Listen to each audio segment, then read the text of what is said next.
Bismillahirrahmanirrahim. Assalamualaikum warahmatullahi wabarakatuh. Alhamdulillah, wassalatu wassalamu ala rasulillah wa ba'd. Puji syukur kita panjatkan atas kehadirat Allah Subhanahu wa taala yang telah memberikan kita begitu banyak nikmat, baik itu berupa nikmat kesempatan, nikmat kesehatan, dan terlebih lagi yang namanya nikmat iman dalam Islam. Salawat serta salam lupa pula kita hanturkan kepada junjungan Nabi Allah Muhammad SAW.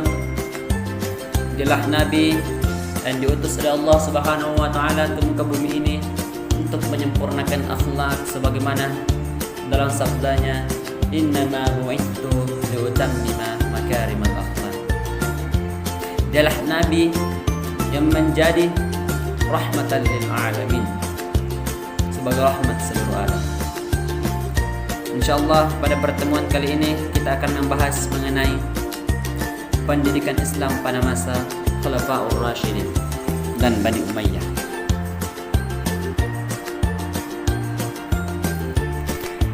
Pendidikan Islam adalah upaya membimbing, mengarahkan dan membina peserta didik yang dilakukan secara sadar dan terencana agar terbuka kepribadian yang utama sesuai dengan nilai-nilai ajaran Islam. Pendidikan Islam adalah pendidikan yang melatih sensibilitas individu sedemikian mungkin, sehingga dalam perilaku mereka terhadap kehidupan, langkah-langkah dan keputusan, begitu pula pendekatan mereka terhadap semua ilmu pengetahuan diatur oleh nilai-nilai etika Islam yang sangat dalam dirasakan. Pendidikan Islam pada masa Khulafaur Rasyidin lebih banyak bekerja berdasarkan suri teladan yang dibentangkan oleh baginda Nabi Allah Muhammad SAW. Dengan cara demikianlah mereka menyempurnakan pekerjaan yang sangat mulia, yang sangat besar ini yang dimulai oleh baginda Nabi Allah Muhammad SAW. Yang pertama, pendidikan Islam pada masa Khalifah Abu Bakar As-Siddiq 11 sampai 13 Hijriah atau 632 Masehi sampai 634 Masehi. Abu Bakar As-Siddiq adalah khalifah yang pertama kali dilantik oleh seluruh komunitas muslim sepeninggal Nabi Muhammad SAW. Dan ia berjuang mengkonsolidasikan kekuatan Islam di Arabia. Ia merupakan sahabat terdekat Nabi Muhammad SAW yang kesetiaannya terhadap Nabi tidak pernah berkurang sedikit pun, dan keimanannya terhadap dakwah Nabi tidak pernah sedikit pun goyah. Karenanya dikenal sebagai As-Siddiq, penuh kepercayaan. Ketika Rasulullah SAW hendak wafat, beliau menunjuk Abu Bakar As-Siddiq untuk menggantikannya menjadi imam salat. Umar bin Khattab berkata, "Wahai Abu Bakar, bukankah Nabi sudah menyuruhmu supaya engkaulah yang memimpin muslimin bersembahyang? Engkaulah penggantinya.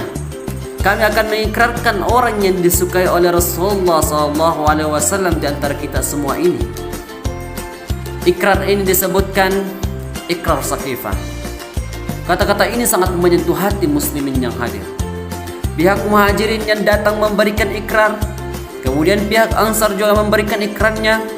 Kalimat-kalimat indah yang diucapkan Abu Bakar pertama kali di atas mimbar setelah Rasulullah SAW wafat adalah, "Hai kaum muslimin, saya telah diangkat sebagai pemimpin kalian, tetapi itu tidak berarti bahwa saya adalah yang terbaik di antara kalian.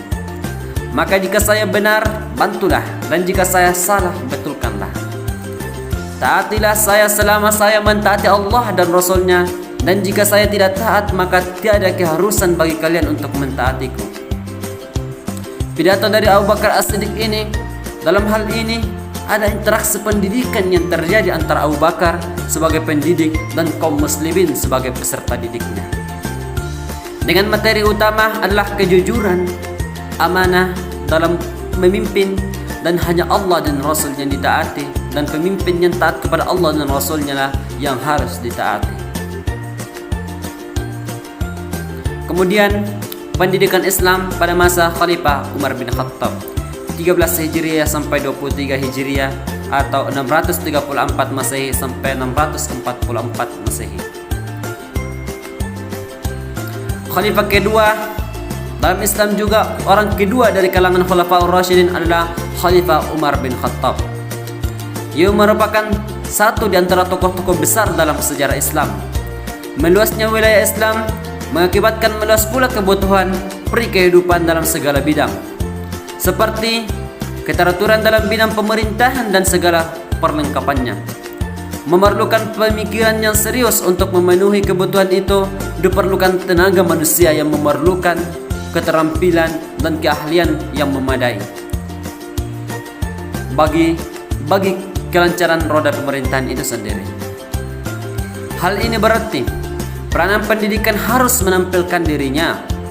Wilayah Islam pada masa Umar meliputi Irak, Persia, Syam, Mesir, dan Barqah. Ia melakukan ekspansi besar-besaran sehingga Umar dikenal sebagai sahabat Nabi. Ijtihad Umar di kalangan ahli fikih, misalnya mengusulkan penyelenggaraan salat tarawih berjamaah, penambahan kalimat as-salatu khairum minan naum dalam salat subuh, dalam azan subuh. Ide tentang perlunya pengumpulan ayat Al-Quran dan penentuan kalender hijrah.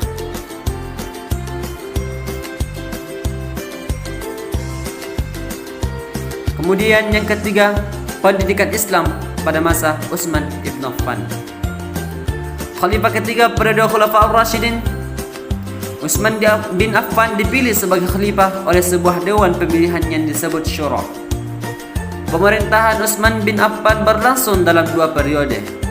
Periode 6 tahun pertama ditandai oleh keberhasilan dan kejayaan. Periode 6 tahun kedua ditandai oleh perpecahan tergambar dalam pergolakan dan pemberontakan dalam negeri. Khalifah Utsman meminta mengumpulkan naskah Al-Quran yang disimpan. Hafsah binti Umar, naskah ini merupakan kumpulan tulisan Al-Quran yang berserakan pada masa pemerintahan Abu Bakar.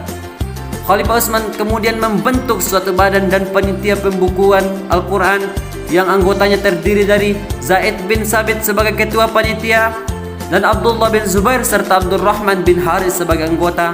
Tugas yang harus dilaksanakan adalah Umar yang mengetahui bahwa para penghafal Al-Quran hufaz kian langka, memerintahkan untuk mengumpulkan bagian-bagian Al-Quran yang berserakan, mengumpulkan lembaran-lembaran lepas dengan cara menyalin ulang ayat-ayat Al-Quran ke dalam sebuah buku yang disebut mushaf. Kemudian yang ketiga adalah Khalifah, yang keempat adalah Khalifah Ali bin Abu Thalib pada tahun 35 sampai 40 Hijriah atau 656 Masehi sampai 661 Masehi.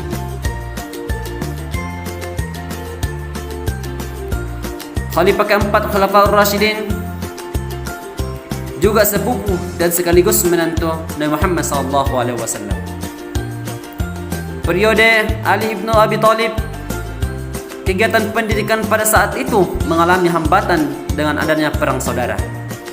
Sejak kekuasaannya, Khalifah Ali bin Abi Thalib selalu diselimuti pemberontakan sehingga berakhir tragis dengan terbunuhnya khalifah pada awal pemerintahannya. Sudah digoncang peperangan dengan Aisyah, istri Nabi, karena kesalahpahaman dalam menyikapi pembunuhan terhadap Utsman. Peperangan di antara mereka disebut peperangan Jamal Unta karena Aisyah menggunakan kendaraan unta.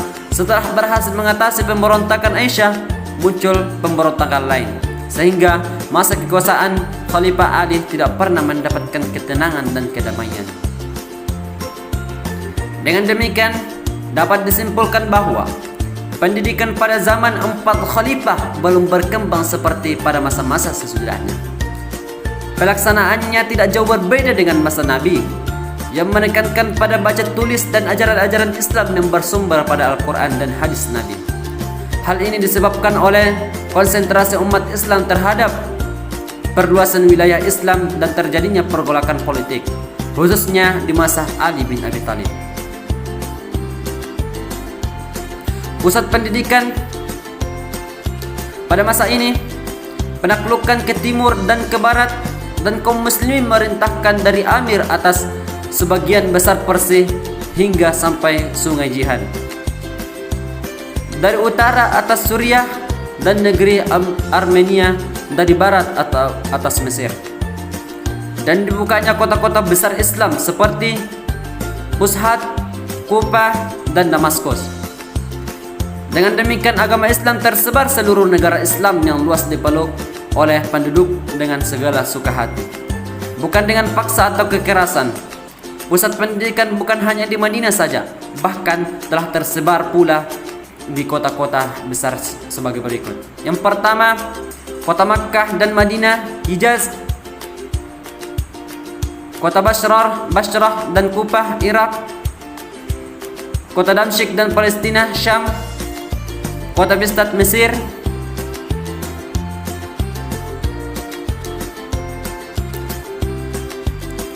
kemudian yang selanjutnya adalah pendidikan Islam masa Bani Umayyah. Secara esensial, pendidikan Islam pada masa dinasti Umayyah ini hampir sama dengan pendidikan pada masa Khulafaur Rasyidin. Terlebih lagi ketika kita melihat periodisasi perkembangan sejarah pendidikan Islam, yang dimana sejarah pendidikan Islam pada masa Khulafaur Rasyidin dan dinasti Umayyah di Damaskus termasuk fase pertumbuhan. Kebijakan-kebijakan pendidikan yang dikeluarkan oleh pemerintah hampir-hampir tidak ditemukan. Bani Umayyah dalam pengembangan pola pendidikan Islam memang masih sama dengan periode sebelumnya, tetapi sudah ada reformasi yang dilakukan baik dari segi kurikulumnya maupun tata cara yang dilakukan oleh para pendidiknya. Salah satu kemajuan yang pendidikan selama pemerintahan Bani Umayyah yakni pengembangan kurikulum pengajaran dan pendidikan, meskipun hal-hal tersebut belum tentu formal seperti saat sekarang ini. Pembangunan sarana prasarana pendidikan, baik pendidikan di kutab, ruang sastra dan bahasa, perpustakaan, serta rumah sakit untuk praktik bagi calon dokter sudah tersedia pada saat itu.